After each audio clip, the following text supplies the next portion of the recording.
ஏக இருளின் திருப்பெயரால் ஆரம்பம் செய்கிறேன். இறைவன் இந்த கடைசி திருமறை திருக்குறானில் பலவிதமான அத்தாட்சிகளை இறைவன் சொல்லி காட்டுறான். இதில் ஒவ்வொரு விஷயத்துலையும் ஒவ்வொரு படிப்பினை இருக்குது. படிப்பின பெரியவர்களுக்கு அத்தாட்சி இருக்குன்னு சொல்லி இறைவன் சொல்லி காட்டுறான். அதில் திருக்குறானில் 2வது அத்தியாயத்தில் 164வது வசனத்தில் இறைவன் அடிக்கிட்டே போவான் தன்னுடைய அத்தாட்சிகளை ஒன்றா. இந்த உண்மையை அறிந்து கொள்ளும் சான்று வேண்டுமாயின் வானங்கள் பூமி ஆகியவற்றின் ஒழுங்கமைப்பிலும் இரவு பகல் ஒன்றன் பின் ஒன்றாக மாறி வருவதிலும் மக்களுக்கு பயன் தருபவற்றை சுமந்து கொண்டு கடலில் செல்லும் கப்பல்களிலும் மேலிருந்து அல்லாஹ் இறக்கி வைக்கும் மழை நீரிலும் பின்னர் அதை கொண்டு பூமியில் அது இறந்து போன பின்னர் கூட உயிர்ப்பித்து மேலும் தனது இந்த ஏற்பாட்டின் மூலம் அதில் எல்லாவிதமான உயிரினங்களையும் பரவ செய்திருப்பதிலும் காற்றுகளை சுழல செய்வதிலும் வானங்களுக்கு பூமியில் இடையே கட்டுப்படுத்தப்பட்ட மேகங்களிலும் சிந்திக்கும் மக்களுக்கு ஏராளமான சான்றுகள் இருக்கின்றனர் என்று இறைவன் தன்னுடைய திருமறை திருக்குறானில் சொல்லி காட்டுறான். இதில் முதலாவது விஷயம் இருக்கு. இந்த வானம் பூமி அவற்றின் ஒழுங்கமைப்பிலும் இரவு பகல் ஒன்றன் பின் ஒன்றாக மாறி வருவதிலும் மக்களுக்கு நிறைய அத்தாட்சி இருக்குன்னு சொல்லி காட்டுறான். இந்த இறைவன் ஒரு விதமான படைப்பை சூரியன் இருக்குது. ஆனால் பூமி பகல் இரவு நம்ம ரொட்டேஷன் ஷிஃப்ட்டில் மாறி மாறி வந்துக்கிட்டே இருக்கும். ஆக இந்த பகல் இரவு மாறும்போது இந்த பூமி இருக்கே, பூமியோட சுழற்சியில் அதாவது கரெக்டாக 12 மணி நேரம் பகல் 12 மணி நேரம் இரவுன்னு சொல்லி இந்த பூமியில் எங்கேயுமே கிடையாது, சரி பாதியான கிடையாது, மாறி மாறி வரும். ஒவ்வொரு திசையிலும் ஒவ்வொரு விதமான மாறும். ஏன்னா பூமி 23 டிகிரி செல்சியஸ், அதாவது சாஞ்ச கோணத்தில் இப்படி இருக்கும் பூமி. சூரியனை பார்க்கும்போது இந்த மாதிரியான ஒரு விதமான சாய்வு கோணத்தில் தான் பூமி இருக்குமே தவிர, இப்படி தான் இருக்குமே தவிர எல்லா இடத்துலையும் 12 மணி நேரம் பகல் 12 மணி நேரம் இரவுன்னு சொல்லி இருக்கவே இருக்காது. ஒவ்வொரு இடத்துலையும் ஒவ்வொரு விதமான பகல் இரவு மாறி மாறி கொண்டு இருக்கும். அதில் ஒன்று தான் ஆர்டிக் பகுதி, அண்டார்டிக் பகுதி. ரெண்டுலேயுமே பார்த்தீங்கன்னா குறைஞ்சது 4 மாதத்துக்கு இரவு வந்தால் இரவே இருக்கும், அடுத்த 4 மாதத்துக்கு பகல் இருக்கும், மீதி இருக்க 4 மாதத்துக்கு பகல் இரவு மாறி மாறி வரும். அதே மாதிரி தான் கீழே இருக்க அண்டார்டிக் பகுதி, இது மேல் துருவம், இது கீழ் துருவம்னு சொல்லுவாங்க. ஆக முதல்ல பார்த்தீங்கன்னா அண்டார்டிகா பகுதியில் இறைவன் இப்படி படைப்பு இருக்குது. இதில் பார்த்தீங்கன்னா இந்த அண்டார்டிகாவில் பகுதியில் மட்டும்தான் பென்குயின் சொல்லக்கூடிய அந்த உயிரினம் இருக்கும். வேறு எங்கேயுமே அந்த உயிரினம் பார்க்கவே முடியும், இருக்கவே இருக்காது.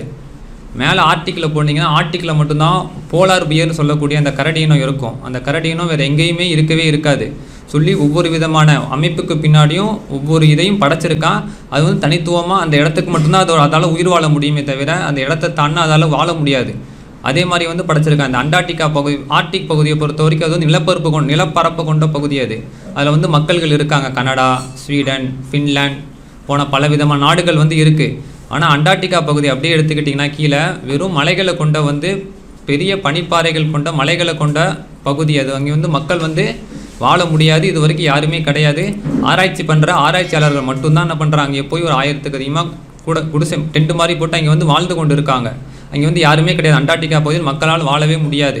அந்த பனிப்பாறைகள் எப்படிப்பட்ட பனிப்பாறைகள்னு சொன்னால் கப்பலால் கூட பொழந்துட்டு போக முடியாத அளவுக்கான தடிமன் கொண்ட பனிப்பாறை. அங்கே வெயில் காலமே வந்தாலுமே அது -23 டிகிரி செல்சியஸில் குளிரில் தான் இருக்குமே தவிர வெயில் இங்கே தெரியவே தெரியாது. அந்த பனிப்பாறை சமீபமாக பார்த்துருப்பீங்க, கிளைமேட் சேஞ்ச் ஆகுது, பனிப்பாறை உருகி கொண்டு இருக்குன்னு. பனிப்பாறை உருகுனா தண்ணி எப்படி அதிகமாகுதுன்னா, உதாரணத்துக்கு நம்ம ஒரு டம்ளரில் கொண்டு போய் ஃப்ரிட்ஜில் தண்ணி வச்சோன்னா அந்த டம்ளரில் இருக்க அதே அளவு தண்ணி ஐஸாக மாறாது, அதை விட கம்மியான அளவு தான் ஐஸாக மாறும் எப்பயுமே. அந்த ஐஸ் தண்ணி எப்படி அடர்த்தி ஆகும்போது தண்ணியோட அளவு கம்மியாகும். அந்த தண்ணியை நாங்கள் கரைக்கும் போது அதிலேருந்து நீங்கள் அப்படியே எடுத்து தண்ணி சூடு காட்டாமல் நார்மலாக வெளியே வைக்கும்போது அதே அளவு தண்ணி திருப்பி அது வந்துடும். ஆக கட்டியாக இருக்கும்போது தண்ணியோட அடர்த்தி அதிகமாக இருக்கும்போது தண்ணி கம்மியாக இருக்கும். அது கரைய அது என்ன பண்ணும், தண்ணியோட அடர்த்தி அதிகமாகிக்கிட்டே போகும். இறைவனோட படைப்பில் பல விதமான பனிப்பாறைகள் மலைகள் இங்கே இருக்குது. இது ஆர்டிக் பகுதி, அண்டார்டிக் பகுதி. இன்னும் பார்த்தீங்கன்னா கரெக்டாக 4 மாதம் ஒரு சில ஊர்களில் கரெக்டாக அந்த ஜூன் மாதத்தில் ஆரம்பித்தா அது டிசம்பர் வரைக்கும் போகும். இன்னொரு அதே தலைகீழ இருக்க ஊர்கள் இந்த பக்கம் திரும்பும்போது டிசம்பர் மாதம் ஆரம்பித்தா அதுலேருந்து ஒரு 4 மாதம் இரவாகவே போகும். இதில் ஒரு புராண கதைகளும் ஒன்று இருக்கும். மித்ரஸ்ன்னு சொல்லுவாங்க. இந்த மித்ரஸ் பிறந்த தேதி டிசம்பர் 25. அது ஒரு ஈரானிய கடவுளுடைய புராண கதைகள் இருக்கக்கூடிய ஒரு கடவுளுடைய பேர். இவருக்கும் இந்த கிறிஸ்மஸுக்கும் சம்மந்தம் இருக்குது. ஏன்னா டிசம்பர் 25க்கு அப்புறமா அந்த அண்டார்டிகா பகுதி, ஆர்டிக் பகுதியில் வந்து வெளிச்சமே கிடையாது, ஃபுல்லாக இருட்டாகவே போயிடும். அந்த கடவுளுக்கு, அந்த புராண கதையில் வந்து சொல்லக்கூடிய அந்த கடவுளுக்கு வந்து என்ன சொல்லுவாங்கன்னா, அவர் வந்து சன் ஆஃப் காடுன்னு சொல்லுவாங்க. தமிழ் நம்ம இதில் சொன்னோம்னா சூரிய பகவான் சொல்லி புராணங்கள் இருக்குது. அங்கே வந்து சன் ஆஃப் காடுன்னு சொல்லி ஈரானிய மக்கள்களால் கொண்டாடப்படும். ஈரானிய மக்கள் முன்னாடி வந்து பெர்ஷியனாக இருந்தாங்க. பெர்ஷியன் வந்து ரோம சாம்ராஜ்யத்துக்கு கீழே இருந்துச்சு. அது வந்து ரோமர்களுடைய அந்த புராணங்களில் வரக்கூடிய விஷயம் அது. அது வந்து டிசம்பர் 25 கரெக்டாக அவரோட பிறந்த தேதியை வச்சு தான் என்ன பண்ணுவாங்க, அவங்க வந்து வழிபாடும் கொண்டாட்டமும் கொண்டாடுவாங்க.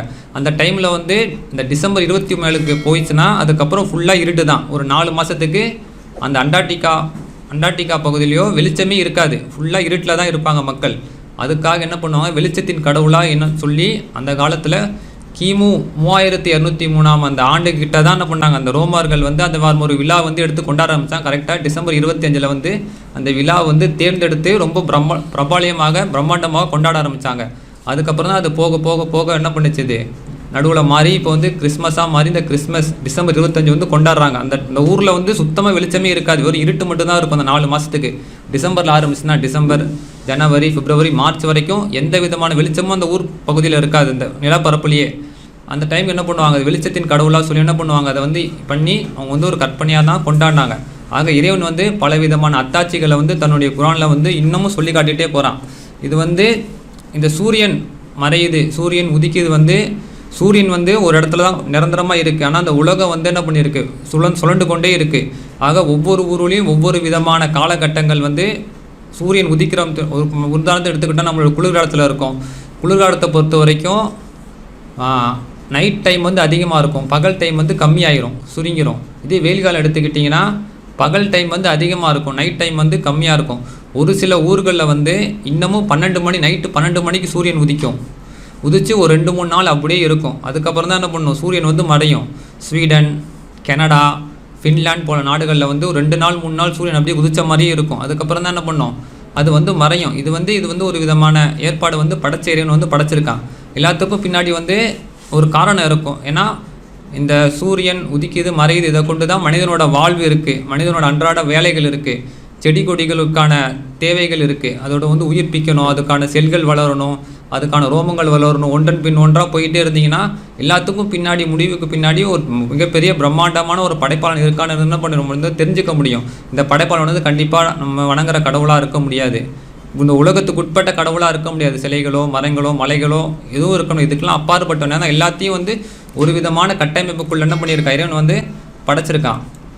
அந்த பக்கம் இந்த பக்கம் திரும்பிடுச்சுன்னா இது வந்து இப்படி இருக்கும். அடுத்த அந்த டிசம்பர் மாதம் போகும்போது ரொட்டேட் ஆகிறது வந்து தலைகீழ போயிடும்.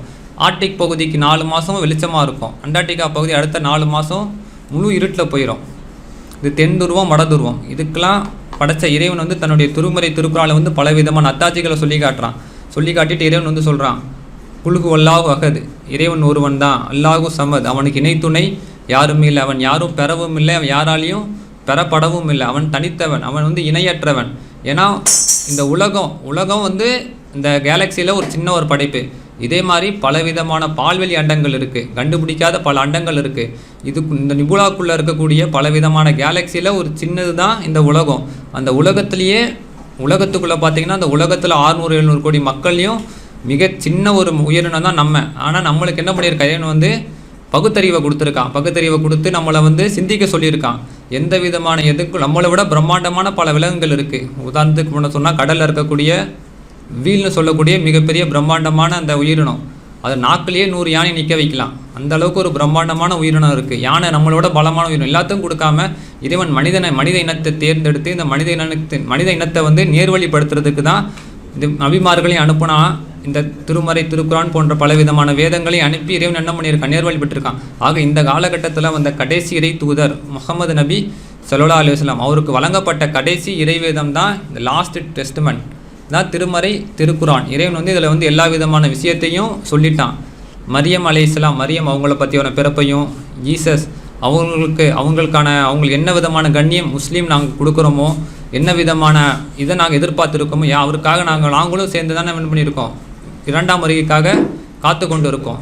கண்டிப்பாக அவர் வருவார், அவர் ஒரு இடத்துல இறங்குவார், டமாஸ்கஸ் இடத்துல வந்து இறங்குவார், அவர் வந்து நீதியான ஒரு ஆட்சி செய்வார். அவர் ஆட்சியை அவரை பின்பற்றி தான் என்ன பண்ணோம், உலகமே அவர் பக்கம் திரும்பி இருக்கும். அதுக்காக நாங்களும் என்ன பண்ணியிருக்கோம், காத்து கொண்டு தான் இருக்கோம். ஆக இப்படிப்பட்ட இறைவன் வந்து எதுக்கு இவ்வளோ பெரிய ஒழுங்கமைப்பு, ஒரு கட்டமைப்பு இந்த ஒரு சின்ன ஒரு உயிரினத்தை ஒரு மனிதனுக்கு கொடுத்துருக்கானா, இந்த மனிதனை தான் இறைவன் வந்து என்ன பண்ணியிருக்கான், தன்னுடைய பிரதிநிதியாக தேர்ந்தெடுக்கான். தன்னுடைய பிரதிநிதித்துவத்தை ஒரு மனிதன் தான் இன்னொரு மனிதனுக்கு எடுத்து சொல்ல முடியும், இந்த சீர்திருத்த முடியும். இந்த மனிதனுக்கு இந்த இறைவன் கொடுத்த அந்த மூளையை கொண்டு தான் பலவிதமான விஞ்ஞான கண்டுபிடிப்பில் கண்டுபிடிச்சி பலவிதமான பயன்களை வந்து ஏற்படுத்தியிருக்கான். விஞ்ஞானத்து ரீதியாகவும் சரி, மருத்துவ ரீதியாகவும் சரி, அறிவு ரீதியாகவும் சரி, தொழில் ரீதியாகவும் சரி, பலவிதமான கண்டுபிடிப்பு ஏற்படுத்த வந்து இறைவன் வந்து மனிதனுக்கு வந்து அறிவை கொடுத்துருக்கான். அந்த அறிவை வந்து மனிதன் வந்து இறைவன் முதல் நபியான ஆதம் அலைஹிஸ்ஸலாம் அவர்களுக்கு தான் முதல்ல என்ன பண்ணியிருக்கான், கற்றுக் கொடுத்து அதன் மூலயமா தான் இந்த பலவிதமான விஷயம் பல்கி பிறகி வந்திருக்கு. ஆக இப்படிப்பட்ட இறைவன் யாராக இருக்க முடியும், கொஞ்சம் சிந்திச்சு பார்த்தீங்கன்னா கண்டிப்பாக ஒருவனாக தான் இருக்க முடியும். ஏன்னா ஒவ்வொரு கட்டமைப்புக்கு பின்னும் ஒவ்வொரு விதமான நுணுக்கமான ஒரு அமைப்பு இருக்குது. அதை நம்ம படிச்சுட்டு போனால் அந்த படிச்சுட்டு போன விஞ்ஞானிகள் ஆச்சரியப்பட்டு அவங்களும் படைச்ச இறைவன் ஒருவன் சொல்லி ஏற்றுக்கொண்ட விஞ்ஞானிகள் வந்து அது ஒரு ஏராளமான ஒரு கணக்கினர்கள் வந்து இருக்காங்க. ஏன்னா ஒவ்வொருக்கும் ஒரு செல்லுக்கு பின்னாடி, ஒரு மரத்துக்கு பின்னாடி, ஒரு சூரியன் அது கரெக்டான ஒரு குறிப்பிட்ட அளவு தான் நிற்கிது. அதோட தூரத்தில் அது ரொம்ப கிட்ட வந்தால் நம்மளால் இருக்க முடியாது. கொஞ்சம் விலைக்கு போயிடுச்சுன்னா ஐஸ் கட்டி ஆயிடுவோம். அதோட அளவுனா அந்த அளவில் தான் நிற்கும். நிலா இருக்குது, நிலா வந்து ஒரு குறிப்பிட்ட அளவு தான் நம்ம பூமியிலேருந்து ஒரு கயிறை விட்டு கட்டி வச்ச மாதிரி இன்னொரு தானாக நிற்கிது. அதுவும் ஒரு கிராவிடேஷனல் ஃபோர்ஸ். அந்த நிலா வந்து பூமிக்கு ரொம்ப தேவைப்பட்ட ஒரு விஷயம். அந்த நிலா இல்லைன்னா கூட பூமியால் சஸ்டெயின் பண்ணி இருக்க முடியாது. அந்த நிலாவும் தேவை. நிலா ஏன்னா இரவு நேரங்களில் சூரியனோட வெளிச்சம் போனதுக்கப்புறம் நிலாவோட வெளிச்சம் தான் பூமியில் வந்து பட்டு அது மூலயமா பலவிதமான உயிரினங்கள் வந்து உயிர் வாழ்ந்து கொண்டு இருக்குது. அந்த குளிர் கால கடலில் வந்து ஒரு சில மாற்றங்கள் வந்து நிலானால தான் ஏற்படுது. நிலா இல்லைனா கூட பூமியால் என்ன பண்ண முடியாது, உயிர் வாழ முடியாது. ஒன்றன் பின் ஒன்றாக ஒவ்வொரு தேவைக்கு பின்னாடி இறைவன் வந்து ஒரு விதமான கட்டமைப்பை வந்து படைச்சிருக்கான். அதுக்கு பின்னாடி இறைவனோட சயின்ஸ் சொல்லக்கூடிய அறிவியல் எல்லாம் அத்தாட்சிகள் வந்து இறைவன் என்ன பண்ணியிருக்கான், வச்சுருக்கான். இப்படிப்பட்ட இறைவன் கண்டிப்பாக என்ன பண்ண முடியும், ஒருவனாக தான் இருக்க முடியும்னு சொல்லி இந்த திருமறை திருக்குர்ஆனில் வந்து இறைவன் வந்து எடுத்து காட்டுறான். வாய்ப்பளித்த இறைவனுக்கு நன்றி கூறியவனாக எனது உரையை முடித்துக் கொள்கிறேன். அஸ்ஸலாமு அலைக்கும்.